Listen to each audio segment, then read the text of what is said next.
The floorboards in this old house creak. I know every single one. So when I heard footsteps at 2:17 a.m. that didn't match my own rhythm, I woke up hard and fast. A bedroom door was cracked an inch. I always leave it that way. Habit from the war. Need to hear what's coming. I lay still. Heart thumping against my ribs the way it has since I was 19 in a rice paddy. Counted the steps. 1, 2, pause. 3, 4. Bathroom door. Toilet flush. Sink running. I knew those footsteps now. My nephew Jason. He'd been with me 3 weeks. 20 years old. His mother, my sister Carol, called from Phoenix. Frank, I'm begging you. He's in trouble. Lost his job. Girlfriend threw him out. Just for a month. Please. I said yes. Carol had been there when my wife passed. She flew in, stayed 3 weeks, cooked, cleaned, made sure I ate something other than gas station sandwiches. I owed her. So I opened my home to a kid I'd seen maybe a dozen times. Last time was Carol's wedding. He was a sullen teenager with acne and a chip on his shoulder the size of Texas. Now he was a sullen young man with a jaw that needed shaving and eyes that wouldn't meet mine. He seemed okay at first. Quiet. Kept to himself. Helped with dishes. I showed him my workshop, all my tools from 30 years as a construction foreman.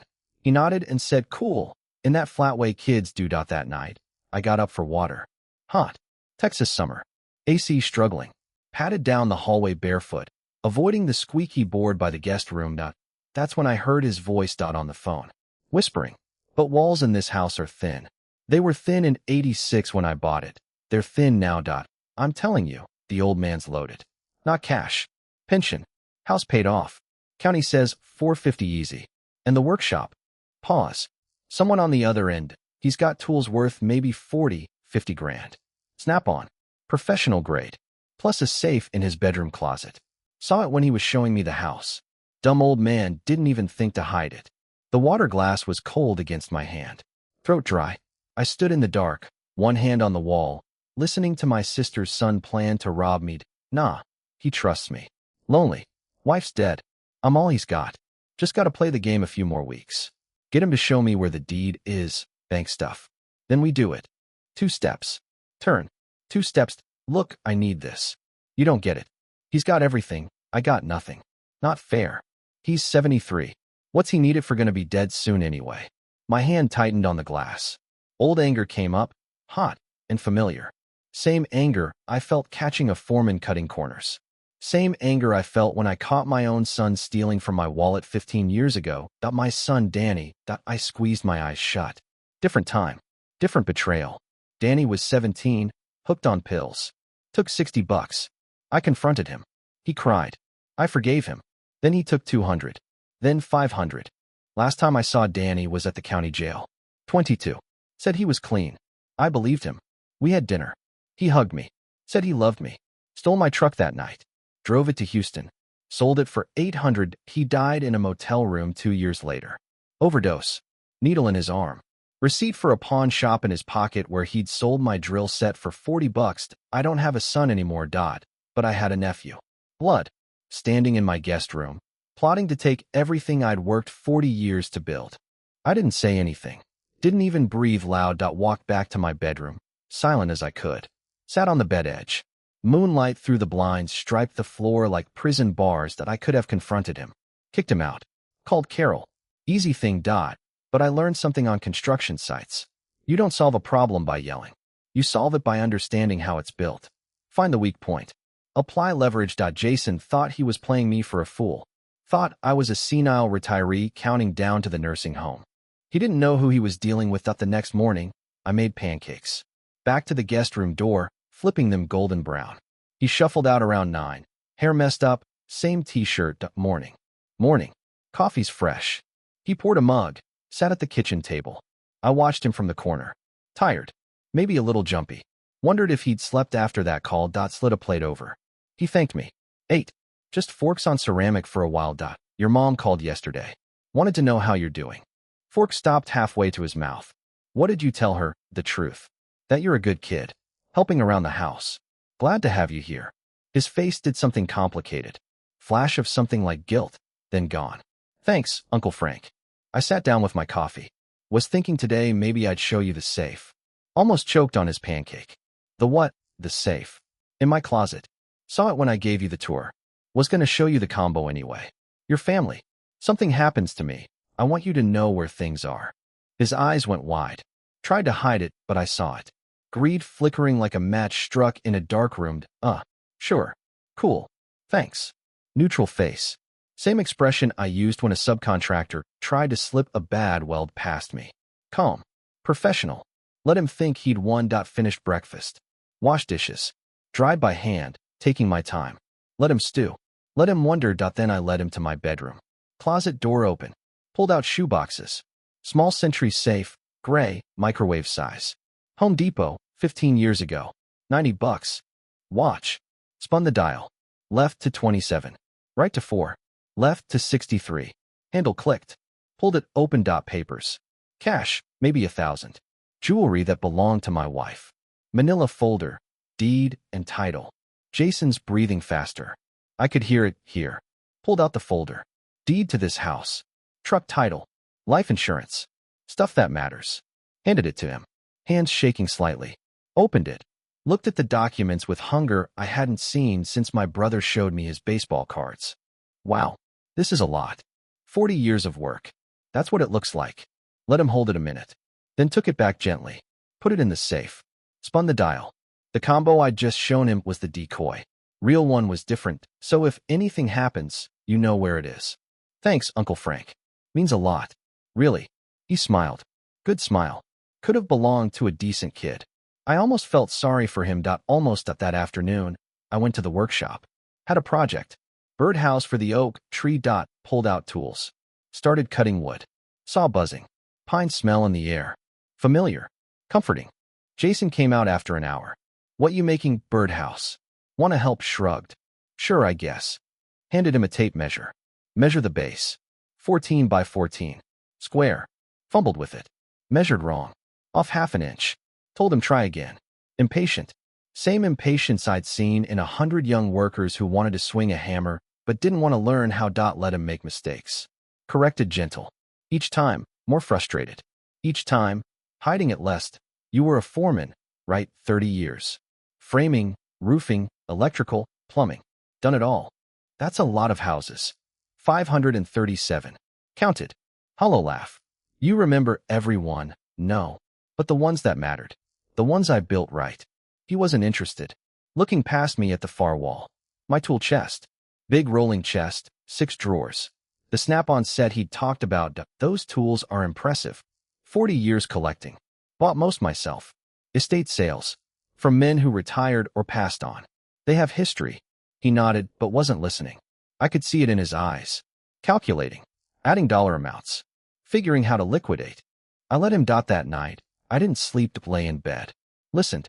At 1:47 a.m., guest room door opened. Footsteps. Toward my room. Closed my eyes. Slowed my breathing. Made myself look asleep. Door creaked. An inch. Felt the draft. Kept breathing even. Regular. Same rhythm I'd learned lying in the mud with mortars falling. He stood there a long time. 3 minutes. Watching me. Could feel his eyes on my skin. Made my flesh crawl. Then door closed. Footsteps back to the guest room. Let out a breath I didn't know I was holding. He was checking. Testing. Making sure I was asleep. Making sure he wouldn't get caught. He had a plan now. I'd given him the safe location. The combination. The deed. He thought he had everything. What he didn't know was that I'd been playing this game a lot longer. I set down the plate of pancakes and watched Jason eat. His mother's cheekbones. His grandfather's jaw. My blood. And he was plotting to take everything from me. I remembered carrying him when he was 3. We were at a family reunion in Oklahoma. He fell asleep against my chest, drooling on my shirt. I held him for 2 hours so Carol could have a break. She never thanked me. Never even noticed. That was the pattern. I was the older brother. The steady one. The one who worked. Carol was the favorite. Pretty. Charming. Never had to clean a toilet in her life. When our father died, she got the china cabinet and the silver. I got his work boots and a note that said, "These still got some miles." I didn't complain that I was the one who held everything together. My mother's funeral, I paid for half.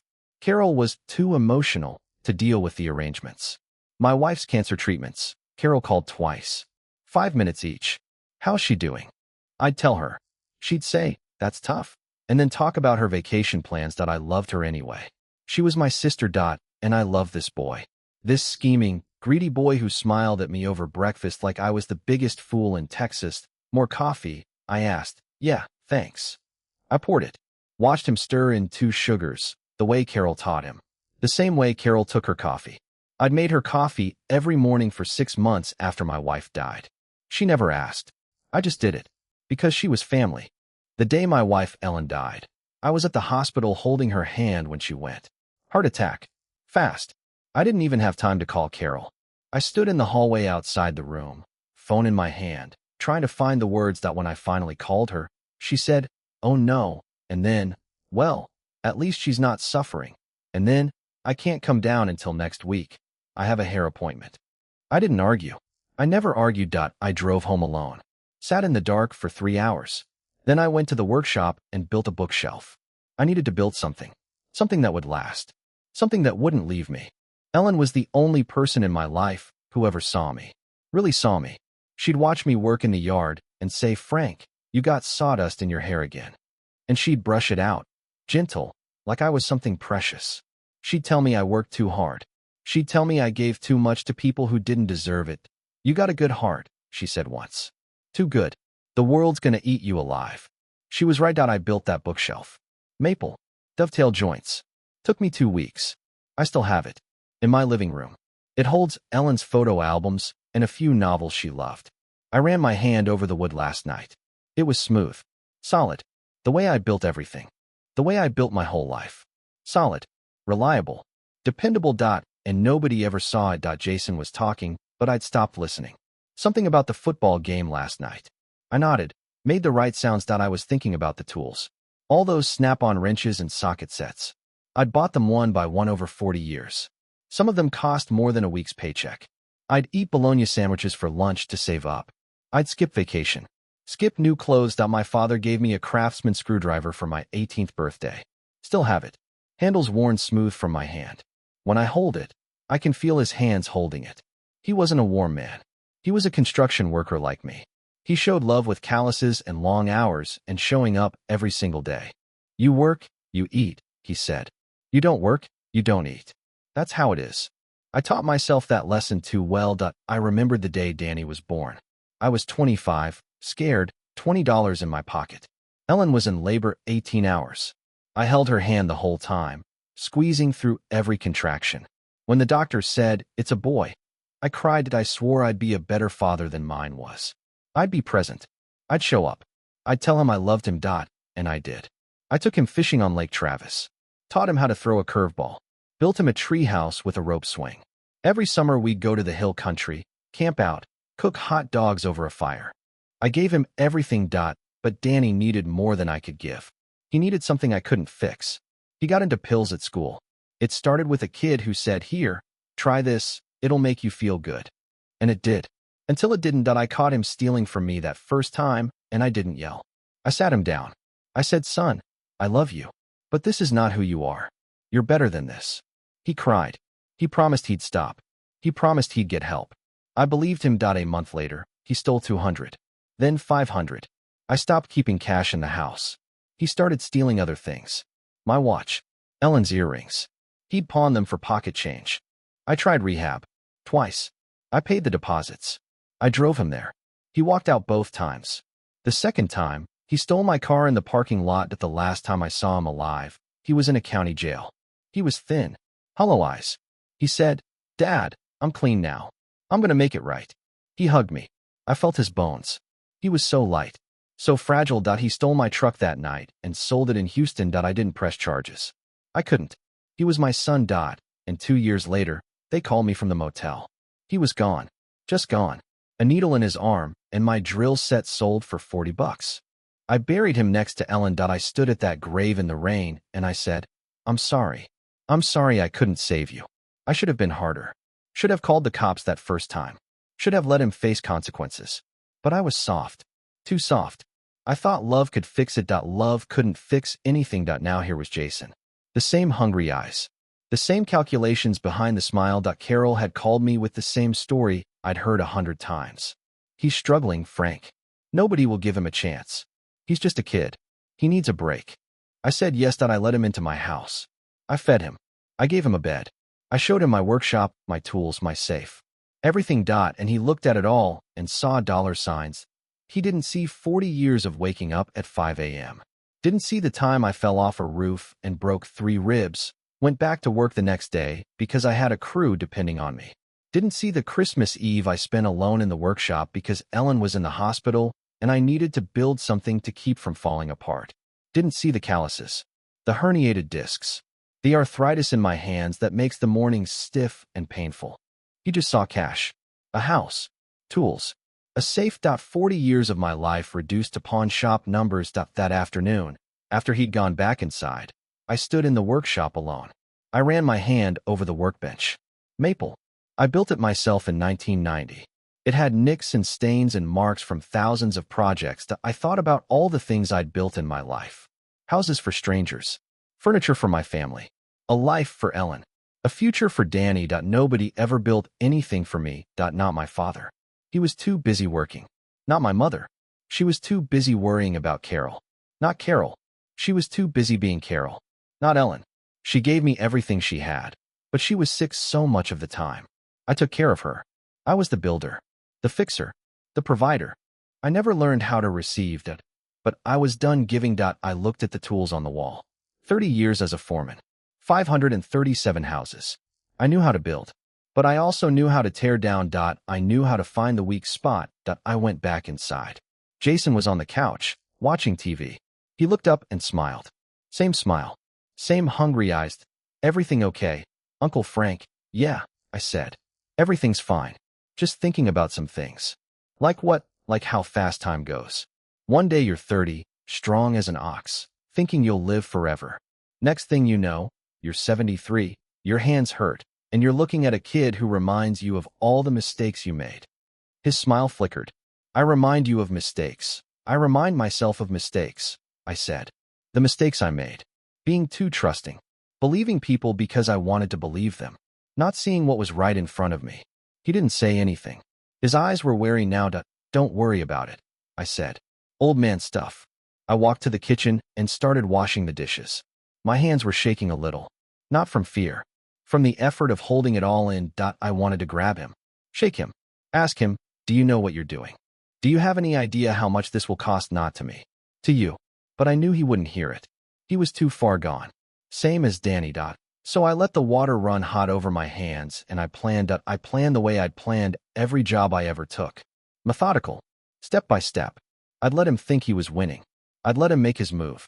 And then I'd show him what a man with nothing left to lose could do. Because I had nothing left to lose. The house was just wood. The tools were just steel. The money was just paper. The only thing I had left was my integrity. And nobody was going to take that from me. Not a stranger. Not a thief. Not my own blood. The next day, I went to see my lawyer. Harvey Denton's office was in a strip mall between a laundromat and a nail salon. He'd been my lawyer for 20 years. Handled Ellen's will, the house, my pension. Short man, bald, wore suspenders and reading glasses on a chain. I need you to draw up some documents, I said, sitting in the worn leather chair across from his desk. He leaned back. What kind? The kind that make it look like I'm transferring ownership of my house to my nephew. He raised an eyebrow. You're giving your house to Jason? No. Making it look like I'm giving it to him. Difference. I told him everything. Jason's late night call. The plotting. The kid in the blue sedan. The way he'd been casing the workshop. The safe. Harvey listened without interrupting. When I finished, he took off his glasses and polished them with his tie. Frank, cops could handle this. Simple burglary attempt. I don't want cops. Not yet. I want to catch him in the act. I want him to think he's getting away. Then I close the trap. But I need legal cover. If he thinks I'm transferring the deed, he'll move sooner. When he does, I want it documented. Harvey nodded slowly. I can draw up a dummy transfer. Looks official. Won't hold up in court, obviously. Just paper. All I need. I also need you to sign a separate document, he said. A declaration of what's actually happening. In case things go sideways. Insurance. I signed it. One more thing. You have assets, Frank. Pension, house, truck, tools. If you want to protect them, I'd recommend a trust. Takes time. Time's not on my side. We do this my way. That afternoon, I told Jason I had news, good news, I said, sitting him at the kitchen table. I've been thinking about what you said. How hard things are for your generation. How expensive everything is. He looked wary. Yeah, I've decided to transfer the house to you. The deed. It'll be yours. His jaw dropped. I saw the calculation behind his eyes. Better than he'd hoped. He wouldn't have to break in. He wouldn't have to force the safe. I was handing it to him. Uncle Frank, I don't know what to say. Don't say anything. Just promise me you'll take care of it. Been in the family a long time. He nodded too fast. I promise. I promise. Lawyers drawing up papers. We'll sign at the end of the week. That night, I didn't sleep again. Lain in bed and waited. At 2:05 a.m., I heard the phone. Jason in the guest room. Whispering, "It's happening, man. He's actually signing the house over to me. End of the week. We gotta move before then. Old man's onto something. I can feel it. Acting weird." Pause. Friday. 2 days. You get the truck. I'll handle the old man. Load up the tools and safe. We're gone. Meet at the storage unit on 45. Longer pause. Yeah, I know what I said. But he's not gonna need it where he's going. Just trust me. I got this. My blood went cold. He wasn't just planning to rob me. He was planning to hurt me. Friday morning came sunny and hot. Texas summer. I made breakfast. Eggs, bacon, toast. Jason ate like he was nervous. Kept glancing at the clock. Big day today, I said. Yeah, big day. I have to run to the lawyers first. Sign final papers. You want to come? No. I'll stay here. Get some stuff packed. I nodded. Makes sense. Be back around noon. I got in my truck and drove. Not to the lawyers.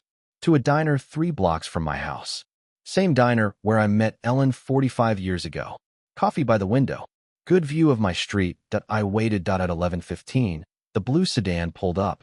The skinny kid got out, walked to the front door. Jason let him in. I watched them move around inside. Through the living room window, I could see Jason pointing. The kid carried a duffel bag. They came out 15 minutes later. Jason carrying my tool chest. The big roller. The kid carrying a smaller bag. The safe. Loaded everything into the trunk. Jason locked the front door and got in the passenger seat. I set down my coffee. Walked out calmly. Got in my truck. Followed. They drove to a storage facility off I-45. I hung back, parked at a gas station across the street. Watched through binoculars. They opened a unit, started carrying my stuff inside. I pulled out my phone. Called Detective Alvarado. Met him yesterday after Harvey's office. We had a plan. Alvarado. They're moving the stuff now. Storage unit on 45. Unit 347. They're armed. I don't know with what. But I heard the kids say they'd hurt me. Stay back, Frank. On our way. I stayed in my truck. Watched Jason and his partner load the last of my belongings into the unit. Jason was smiling. First genuine smile I'd seen on his face since he arrived. He was smiling when he walked out of the storage unit, still smiling when the police cars blocked the exit. I walked across the street as they handcuffed him. His face went from confusion to shock to pure fury. He started. You knew this whole time. I stood there, hands in my pockets. I heard you on the phone. First night.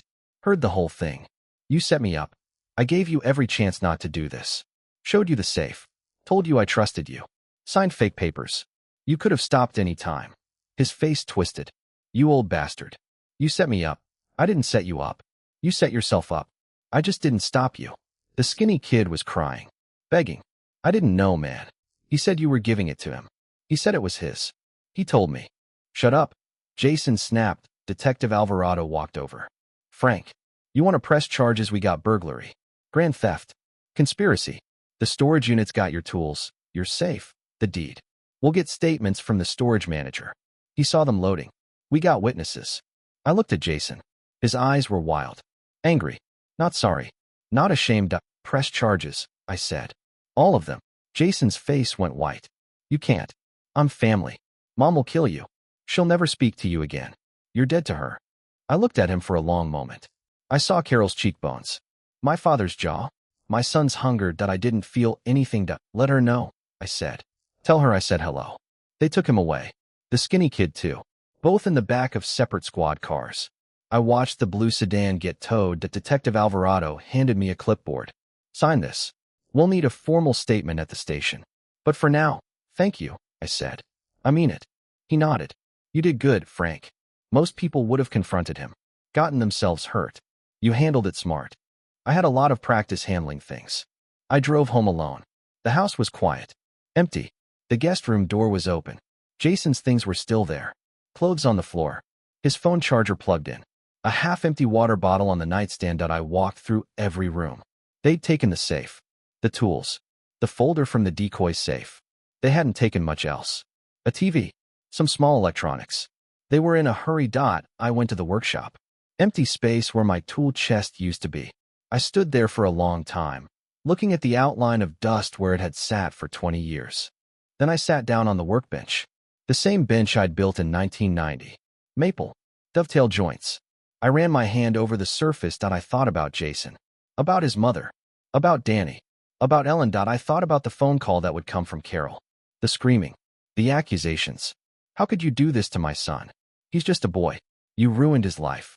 You're not my brother anymore. I thought about how none of it would matter, because the truth was, I didn't ruin his life. He ruined it himself.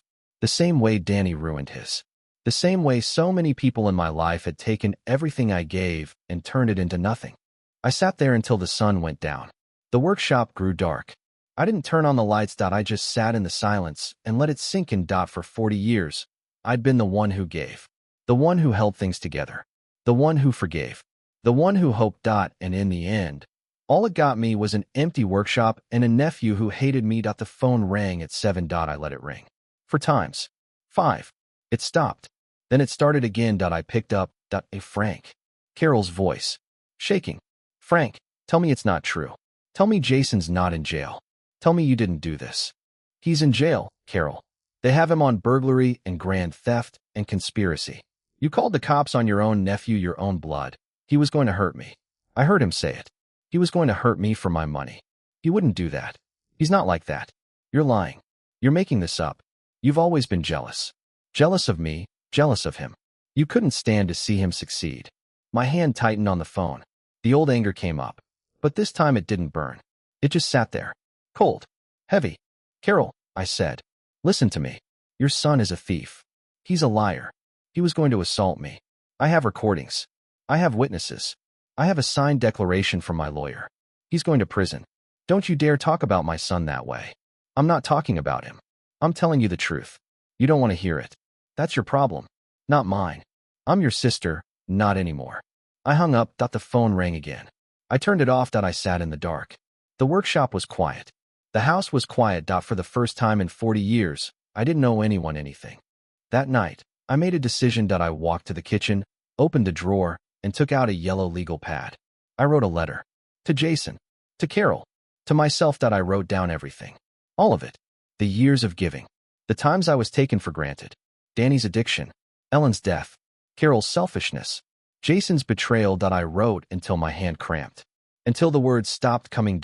Then I folded the letter, put it in an envelope, and sealed it. I wrote on the front. To be opened after I'm gone. Then I put it in the decoy safe. The one Jason had opened. The one that held nothing. I wasn't going to die anytime soon. But I was done pretending. Done pretending I had a family. Done pretending people loved me. I had my workshop. My tools. My house. My pension. And I had the truth. That was enough. 2 weeks passed. I didn't answer the phone. Didn't open the door when someone knocked. I went to the grocery store at 6 in the morning when nobody was around. I ate alone. Worked alone. Sat in the workshop alone. The empty space where the tool chest used to be started to feel normal. I bought a new set. Nothing fancy. Basic stuff. Enough to build another birdhouse. Enough to keep my hands busy. Then the letter came. Handwritten envelope. Carol's looping cursive. I recognized it immediately. The same handwriting on every birthday card she'd ever sent. Every Christmas letter. Always about her. Always about what she was doing, what she wanted, what she needed. I opened it in the kitchen. Reading it over coffeed. Frank, I'm writing because I can't say this over the phone. I know you're angry. I know you think you did the right thing. But Jason is my son. My only son. He made a mistake, a stupid mistake, but he's young. He has his whole life ahead of him. If he goes to prison, it will ruin everything. His life will be over before it starts. I'm asking you, Frank, as your sister, as the person who took care of you when Ellen died. Drop the charges. Tell the police it was a misunderstanding. You can do this. You can save him. Please. If you don't, I will never forgive you. I will never speak to you again. I will tell everyone what you did. I will make sure the whole family knows. You will be alone. Completely alone. Think about it. Carol, I read it twice. Then I folded it carefully, put it back in the envelope. And I threw it in the trash. The next week, I got a call from the district attorney's office. Jason had been arraigned. He'd pleaded not guilty. His public defender was filing motions. They wanted to know if I'd be willing to testify. I said yes. Mr. Morrison, the DA said, I should tell you, your nephew's lawyer is arguing this as a family dispute. He's trying to paint you as a vindictive uncle who lured a troubled young man into a trap. Let him try, I said. Are you sure about this? It'll be public. The press might pick it up. Your name. I'm sure. I hung up. I walked to the window, looked out at the oak tree. The birdhouse I'd started was still half finished on the workbench. I hadn't touched it since Jason left. Maybe I'd finish it. Maybe I wouldn't. I didn't care either way. The day of the preliminary hearing, I put on my best suit. The one I'd worn to Ellen's funeral. Navy blue. Slightly loose now. I'd lost weight. Couldn't remember the last time I'd had a proper meal. I drove to the courthouse. Parked in the lot. Walked through the metal detectors. Found the courtroom. Jason was already there, sitting at the defense table with his lawyer. He looked different. Thinner. Paler. The arrogance was gone. In its place, something that might have been fear. Carol was in the gallery. Front row. She glared at me as I walked in. Her eyes were red. She'd been crying. I sat on the opposite side, behind the prosecutor's table. Alone. The judge came in. We all stood.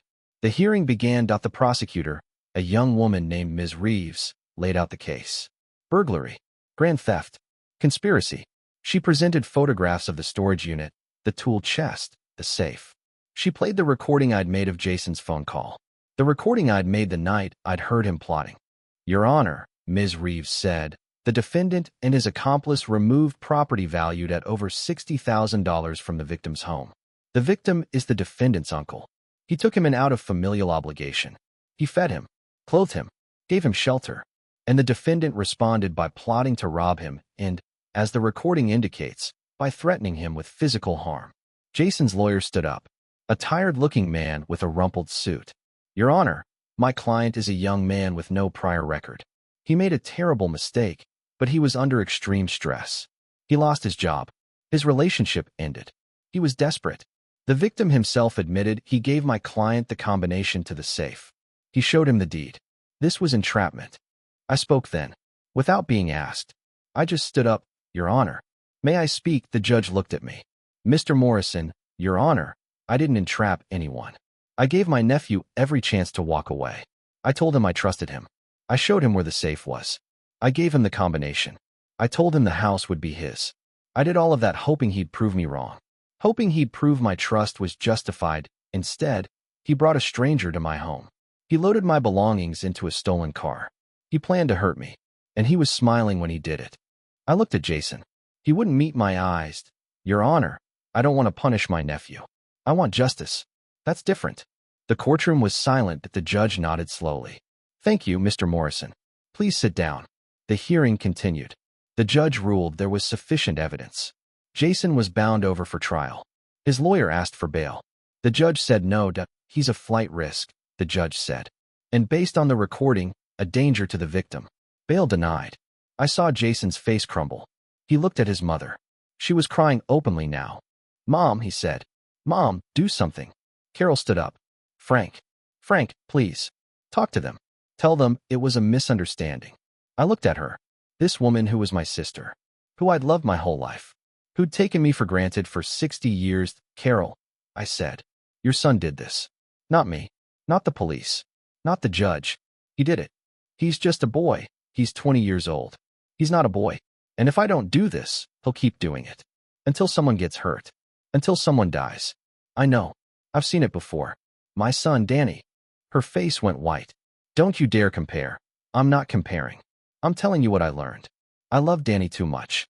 I forgave him too many times. And he died with a needle in his arm. Your son is still alive. He still has a chance. But only if he faces consequences. Carol opened her mouth to argue. But the bailiff was already moving toward them. Jason was being led away. Mom, he shouted. Mom, don't let them take me. She couldn't stop it. Nobody could. I walked out of the courtroom. The hall was quiet. Bright. I stood there for a moment, breathing. Then I went home. 3 days later, the detective called. Frank. We recovered your property. The tools, the safe, everything. The storage unit was rented in the accomplice's name. They didn't have time to liquidate anything.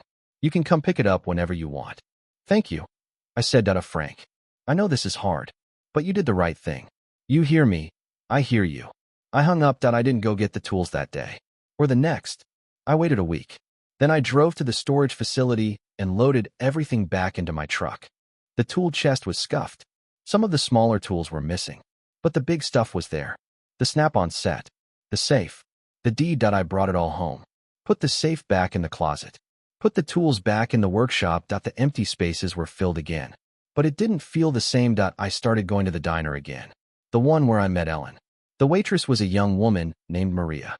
She was patient, kind. She'd refill my coffee without being asked. Your usual, she said one morning. Yeah, thanks. She brought me eggs and toast and bacon. Sat down across from me when the diner was slowed. You look tired, she said. I am tired.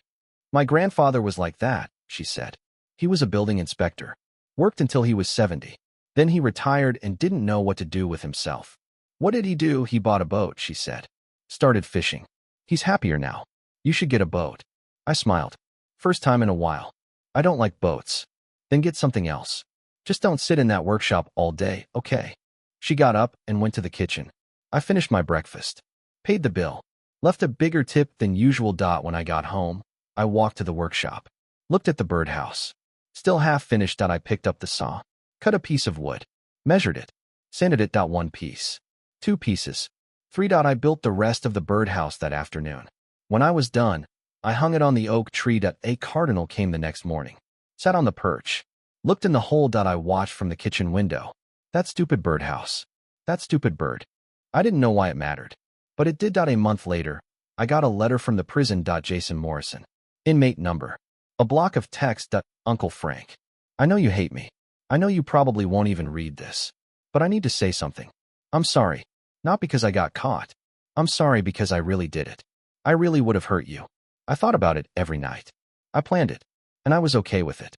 That's the part that scares me now. I've been reading the Bible. I've been thinking about what you said. About Danny. About consequences. I think I understand now. I think I get it. I know you can't forgive me. That's okay. I don't deserve it. But I want you to know that I'm trying to be better. I want to make something of myself. I'm going to get my GED. I'm going to learn a trade. I'm not going to end up like Danny. I don't know if you care. Maybe you don't. But I had to say it. Jason. I read the letter 3 times. Then I folded it and put it in my wallet. Next to Ellen's photo. That afternoon, I drove to the prison. 40 miles. Through the hill country. Past the place where I used to take Danny fishing. I walked through the metal detectors. Sat in the visiting room. Plastic chairs. Vending machines. Guards with hard eyes. Jason came out. In an orange jumpsuit. He looked younger. Softer. He sat down. Picked up the phone. I picked up mine. Uncle Frank. Jason. I didn't think you'd come. Neither did I. We sat for a moment. I'm sorry, he said. I really am. I know. Do you forgive me? I looked at him. Through the glass. Through the years, I don't know, I said. But I'm here. He nodded. Tears in his eyes. Thank you. I'm not doing this for you, I said. I'm doing it for me. Because I don't want to be the kind of person who gives up on family. He cried then. The tears came, and he couldn't stop them. I'll make it right, he said. I will. I'm going to be better. I'll be watching. I said, I know. I set down the phone. Got up. Walked out. The sun was bright. The air was hot. I drove home alone. But I wasn't lonely. 6 months later, Jason was released on parole. He got a job at a car repair shop. Not a big place, but honest work. He called me every Sunday. Brief calls. Awkward. But he called. He brought me a tool he'd bought with his first paycheck. A snap-on wrench. Nothing special. But he'd saved for it. Just for me. One of yours got lost in the move, he said. I wanted to replace it. I took it. Held it in my hand. Looked at his face. Thank you. I said. He nodded. I'm paying off my debt, he said. Every cent. It's going to take a long time. But I'm going to pay it all. I know you will. He came by the house sometimes. We'd have coffee. He'd tell me about the shop. About his boss. About the girl he was seeing. Small talk. But it was something. Carol never called. Never wrote. I heard through the grapevine she'd moved to Florida. Remarried. Some wealthy guy she met at a resort. Good for her.